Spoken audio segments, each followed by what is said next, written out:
Greece की यात्रा का हमारा दूसरा दिन। आज हम एक्रोपोलिस जा रहे हैं। अभी मार्केट में यहाँ पे एक पॉइंट था, वहाँ पे हमारे गाइड ने कहा कि आप वहाँ आ जाइए। हम लोग आ गए हैं। हमारा ग्रुप नंबर 6 है और ये कोई और ग्रुप है। ये सामने आप ऊपर स्ट्रक्चर्स कुछ देख रहे हैं, ये टिकट की खिड़की है। पहले से हमने बुक किया हुआ है तो टिकट।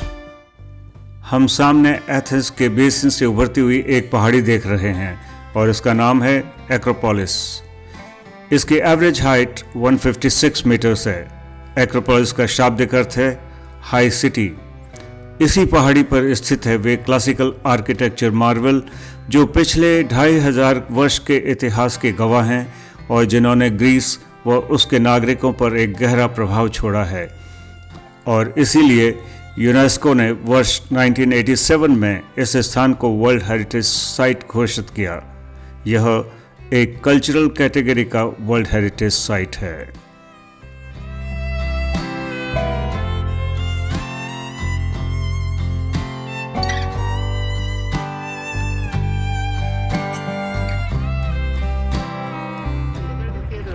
हमारी गाइड हमें कुछ इंस्ट्रक्शंस दे रही हैं और आगे हम क्या देखने वाले हैं उनके बारे में बता रही हैं। And in the 8th century,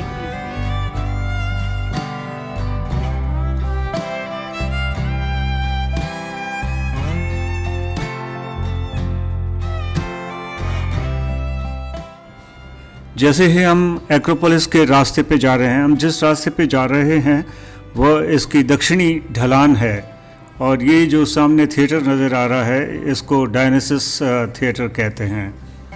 इस थिएटर का निर्माण ईसा पूर्व 6ठी शताब्दी के मध्य में शुरू हुआ था और करीब 150 साल चलता हुआ यह 4ठी शताब्दी में पूर्ण हुआ। पूर्णता यानी कि कुछ न कुछ इससे अटैच्ड कार्य चलते रहे, इसलिए हम इसको पूर्ण कहते हैं, अन्यथा काम में उपयोग में वो पहले से आ रहा था। इस रंगमंच की क्षमता अपने पूर्ण यौवन काल में करीब 17,000 दर्शकों के बैठने के लिए थी और रोमन काल तक इसका उपयोग जारी रहा। लेकिन बाइजेंटाइन के शासनकाल में इसका उपयोग बंद हो गया और धीरे धीरे यह खंडहर में तब्दील हो गया। और फिर जब 19वीं शताब्दी में इसकी जब खुदाई शुरू हुई आर्कियोलॉजिकल पॉइंट ऑफ व्यू से, तब तक ये ऐसे ही बना रहा। फिर ये वर्तमान स्वरूप में लाया गया जो कि अभी आप देख रहे हैं। मैं बहुत ही क्यूरियस था ये जानने के लिए कि सामने ये आर्चेस क्या बने हुए हैं। मेरे गाइड ने बताया कि ये 2 थिएटर्स के बीच में, एक जो हमने अभी नीचे देखा और एक ऊपर है, उन दोनों के बीच में स्थित है और बेसिकली ख़राब मौसम के दौरान जो दर्शक आते थे उनको शेल्टर देने के लिए और जितने भी प्रॉप्स यूज़ करते थे उनको स्टोर करने के लिए ये आर्चेज और इनसे जो अटैच्ड स्ट्रक्चर थे उनको बनाया गया था। Very very nice.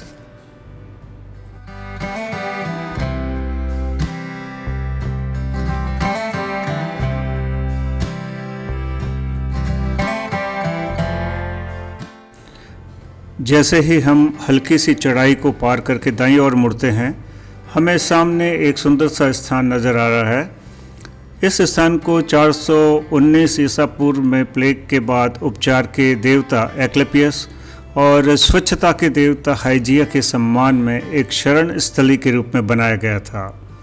यहाँ पर एक कीर्ति स्तंभ, एक मंदिर, एक वेदिका, 2 दीर्घाएँ, एक डोरिक शैली का आर्केड और एक आइकॉनिक स्टोआ नज़र आते हैं।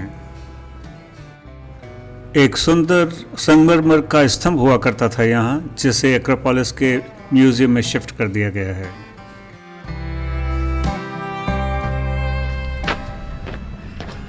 अच्छी बात यह है कि यहाँ का एक एक पत्थर को उन्होंने बहुत ही अच्छी तरह संवार कर रखा है। National property. यहाँ जो लोग देखने आते हैं वे भी उसका उतना ही ख्याल रखते हैं। ये जो सामने जाली लगा हुआ एक कुछ स्थान बना हुआ है, ये बेसिकली एक वाटर स्टोरेज का एक सिस्टर्न है। पानी इकट्ठा करने के लिए एक सिस्टर्न है। हमारी गाइड यहाँ पे जितने भी इम्पोर्टेंट स्थान हैं उनको दिखाने की कोशिश कर रही है। सामने जो ये दिख रहा है ये रोमन थिएटर है, और थिएटर के बाद में जो हम देख रहे हैं वह है temple of Athena in Nike. हम जो सामने देख रहे हैं यह एक रोमन थिएटर है।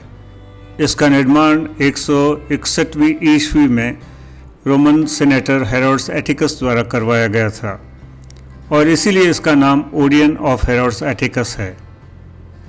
आप देख सकते हैं काफ़ी भव्य है, और यहाँ पर करीब 5000 दर्शकों के लिए संगीत के कार्यक्रम आयोजित किए जाते थे उस ज़माने में। लेकिन 67वीं ईस्वी में आक्रमणकारी हेरोल्ड द्वारा इस थिएटर को नष्ट कर दिया गया था, और 1950 में एक बड़ी परियोजना के तहत थिएटर का पुनरुद्धार किया गया। अब यह प्रतिवर्ष मई से अक्टूबर तक होने वाले एथेंस महोत्सव का मुख्य स्थल है। इमेजिन करिए कि इस बैकड्रॉप में आप एक म्यूज़िक कंसर्ट अटेंड कर रहे हैं। लाइटिंग, म्यूज़िक, बैकड्रॉप, वाव।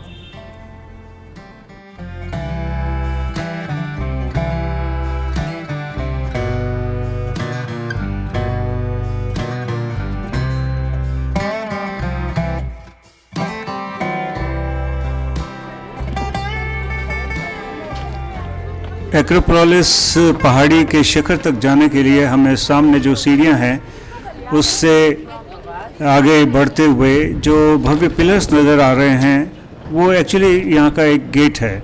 वाइट और ग्रे मार्बल से बनाए गए इस भव्य निर्माण कार्य को ईसा पूर्व 437 से लेकर और 432वें वर्ष में पर्शियन वॉर की जीतने के पश्चात एथेंस के नायक पेरिकल ने बनवाया था।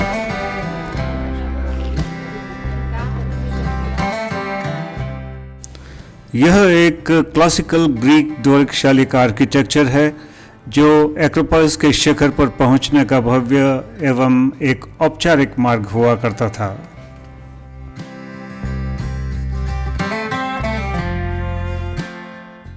जैसे ही हम सीढ़ियां चढ़ना शुरू करते हैं, बाईं ओर मचान से ढका हुआ पेडेस्टल नजर आता है।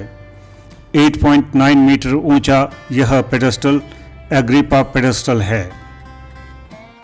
पेरेगमोन के राजा यूमेनस ने 178 बीसी में पैन एथनिक गेम्स में चैरियट रेस जीती थी, और इस हेतु जो जश्न मनाया गया उसके प्रतीक स्वरूप एग्रिपा पेडेस्टल का निर्माण किया गया। जैसे ही हम सीढ़ियां चढ़ते हैं, दाईं ओर हमें एक सपाट दीवार नज़र आती है जहां पर अभी हमारा ग्रुप खड़ा है। यह दीवार एथेना नाइकी मंदिर की दीवार है, और यदि हम एक्रोपोलिस की पहाड़ी से देखें तो ये उसके दक्षिण पश्चिम कोने पर ढलान पर स्थित है। ग्रीक पौराणिक कथाओं में नाइकी जीत की देवी और एथेना युद्ध में जीत की प्रतीक स्वरूप देवी थी।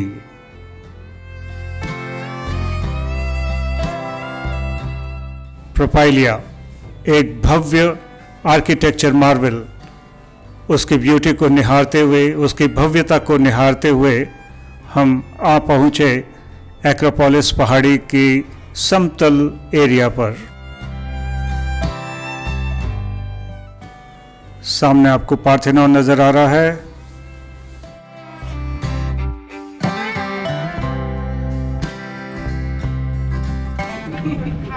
आइए पहाड़ी की ओर से हम एक बार फिर प्रोपाइलिया की भव्यता को निहारें।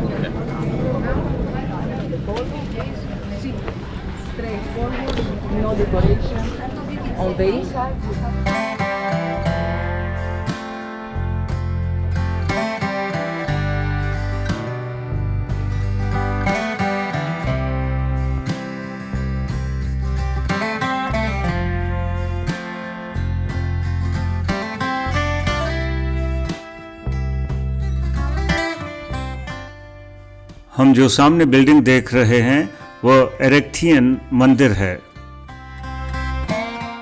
जैसे जैसे हम पास जा रहे हैं, हम 5 या 6 स्टैचूज़ देख सकते हैं। बेसिकली वो स्टैचूज़ नहीं हैं और पिलर्स के रूप में काम कर रही हैं। ये जो पोर्च बना हुआ है इसे कहते हैं पोर्च ऑफ मेडन या फिर कैरेटेड पोर्च। कैरेटेड्स का अर्थ है पत्थर की लाट पर कपड़ों में लिपटी हुई एक महिला की आकृति, जिसका उपयोग एक ग्रीक शैली की इमारत में स्तंभ के रूप में किया जाता है। कैरेटेड पोर्च में पिलर्स के रूप में जो 5 स्टैचू नजर आ रहे हैं वे सब रेप्लिका हैं। मूल कैरेटेड्स एक्रोपोलिस म्यूजियम में है।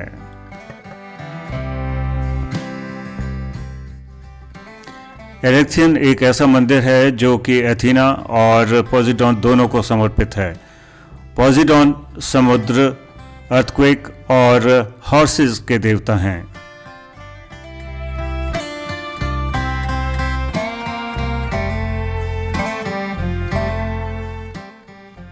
ग्रीक मंदिरों को यदि हम एनालाइज करें तो हम देखेंगे कि एरेक्थियन असाधारण है, क्योंकि इसकी कॉम्प्लिकेटेड रचना क्लासिकल ग्रीक वास्तुकला के सिद्धांत के अनुरूप नहीं है।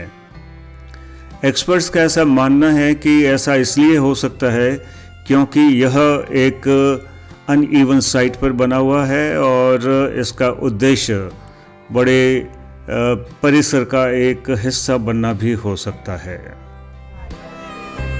सामने जो आप देख रहे हैं यह पूरी दुनिया में मशहूर इमारत है। इसका नाम है पार्थेनॉन। पार्थेनॉन एथेंस की संरक्षक देवी एथेना के सम्मान में बनाया गया एक मंदिर था। पार्थेनॉन की वास्तुकला डोरिक शैली की है और इसकी मूर्तियां ग्रीक कला के कुछ बेहतरीन उदाहरणों में से एक है जो कि विश्व भर में प्रसिद्ध है। ईसा पूर्व 5वीं शताब्दी में पेरिकल्स के राज्य के दौरान एक्रोपोलिस पहाड़ी पर पर्शियंस पर जीत के उपलक्ष्य में पार्थेनॉन का निर्माण हुआ। जैसे जैसे समय बीतता गया पार्थेनॉन को कई अप्रिय घटनाओं का सामना करना पड़ा। 6वीं ईस्वी के अंतिम दशक में ईसाइयों ने पार्थेनॉन को वर्जिन मैरी को समर्पित एक चर्च में बदल दिया। वर्ष 1460 के दशक की शुरुआत में ऑटोमन्स के तहत पार्थेनॉन को एक बार फिर मस्जिद में बदल दिया गया। सबसे बड़ी घटना 26 सितंबर 1687 को हुई, जब पार्थेनॉन के अंदर ऑटोमन संग्रहित गोला बारूद को एशियाई बमबारी के दौरान उड़ा दिया गया और मंदिर को गंभीर नुकसान पहुंचा। युद्ध, विस्फोट, बमबारी, आग, भूकंप, सत्ता का बदलाव और अन्य परिवर्तनों के साथ 25 शताब्दियों तक जीवित रहने वाले एक्रोपोलिस के स्मारक विभिन्न उपयोगों और सभ्यताओं, मिथकों और धर्मों के साथ घुल मिल गए, जो समय के साथ ग्रीस में विकसित हुए। अब पार्थेनॉन प्राचीन ग्रीस के लोकतंत्र और पश्चिमी सभ्यता की शुरुआत का समान रूप से एक शक्तिशाली प्रतीक है।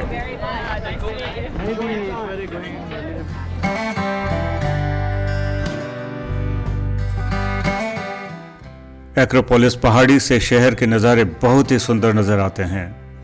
नीचे हम थिएटर ऑफ डायोनिसस और एक्रोपोलिस म्यूजियम देख सकते हैं।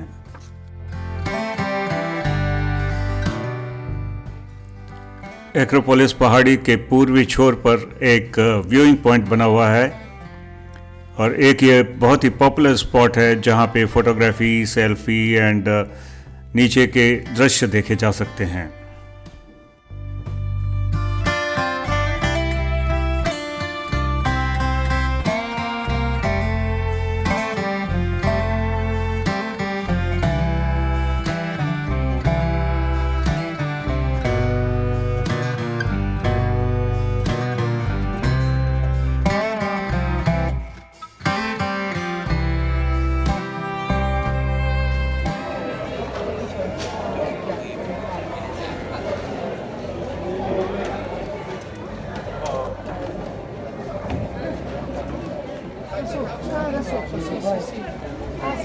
Look at that.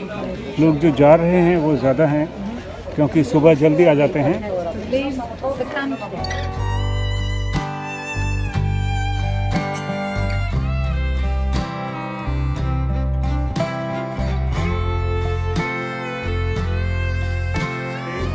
साथियों, मैं डॉक्टर DS चौधरी हूँ और मेरा चैनल है टॉप DSC 70। आशा है आपको मेरा काम पसंद आता होगा। If you like my work, please subscribe to the channel, like it and share it. Thank you very much for watching this episode. See you. Bye bye.